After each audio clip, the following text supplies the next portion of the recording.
کہ کل میں 4 گھنٹے ڈالا جیل کے باہر بیٹھا رہا کہ میری شیخ رشید احمد صاحب کے ساتھ ایک بلڈ ریلیشن ہونے کی حیثیت سے وہ میرے خاندان کے بڑے ہیں، میرے بزرگ ہیں، میری ملاقات کروائی جائے۔ 4 گھنٹے سپرنٹینڈنٹ نے مجھے انتظار کرانے کے بعد ریفیوز کیا۔ قانون یہ کہتا ہے کہ ہفتے میں ایک دن جو سیاسی لوگ ہیں وہ اپنے خاندان کے لوگوں سے مل سکتے ہیں۔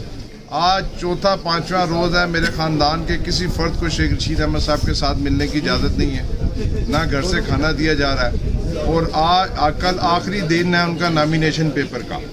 یہ تو اللہ کا شکر ہے کہ ایک نامینیشن پیپر بلکہ دونوں میں نے ان کے یہاں پہ سائن کروائے تھے۔ کل 12 بجے انشاءاللہ تعالی حلقہ نے 60 اور 62 کے نامینیشن پیپر جو ہیں، جو 62 کے اندر شیخ رشید احمد صاحب الیکشن لڑیں گے، 60 کے اوپر میں، وہ ہم 12 بجے جمع کروائیں گے۔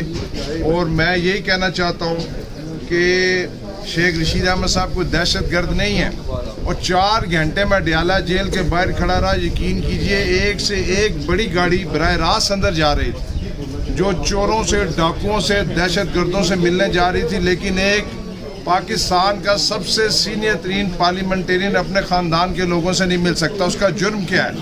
اس کا جرم یہ ہے کہ وہ غریب کی آواز ہے، وہ عمران خان کے ساتھ کھڑا ہے۔ اور کل جو مریم نواز صاحبہ نے کہا ہے، میں انہیں یہ کہنا چاہتا ہوں کہ آپ اپنے والد صاحب کی ساری جو قید ہے وہ لیں، اپنے چچا کی لیں، اپنے کزن کی لیں، اپنی جیل کے دن لیں، تب بھی آپ شیخ رشید کی قید جتنی اس نے کاٹی اس کا مقابلہ نہیں کر سکتی۔ شیخ رشید ان جیلوں سے گھبرانے والا نہیں ہے۔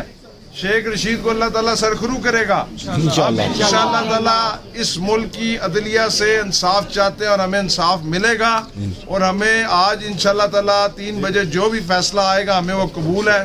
کل صبح مری میں بھی، راولپنڈی ہائی کورٹ میں بھی صدار رازق صاحب پیش ہو رہے ہیں۔ میرا ایک ہی مطالبہ ہے کہ ہمیں شیخ رشید احمد صاحب کے ساتھ ملاقات کی اجازت دی جائے۔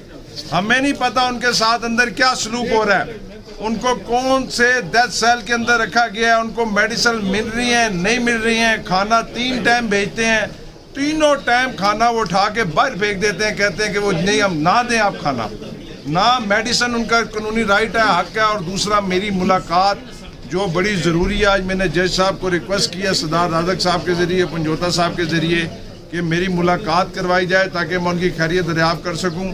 میں آپ کا، تمام میڈیا کا دل سے شکریہ ادا کرتا ہوں، اور 3 بجے جو بھی فیصلہ آئے گا اس کو ہم قبول کریں گے، اور اس کے بعد آ کر آپ سے انشاءاللہ تعالیٰ بات کریں گے۔ جو بنیادی مقصد ہے جس کی وجہ سے آج ہم یہاں پہ جمع ہوئے ہیں، وہ تو ایک رجسٹریشن ڈرائیو شروع کی جا رہی ہے تمام ہیلتھ کیئر ورکرز کی، نہ صرف ڈاکٹرز بٹ تمام ہیلتھ کیئر ورکرز کی،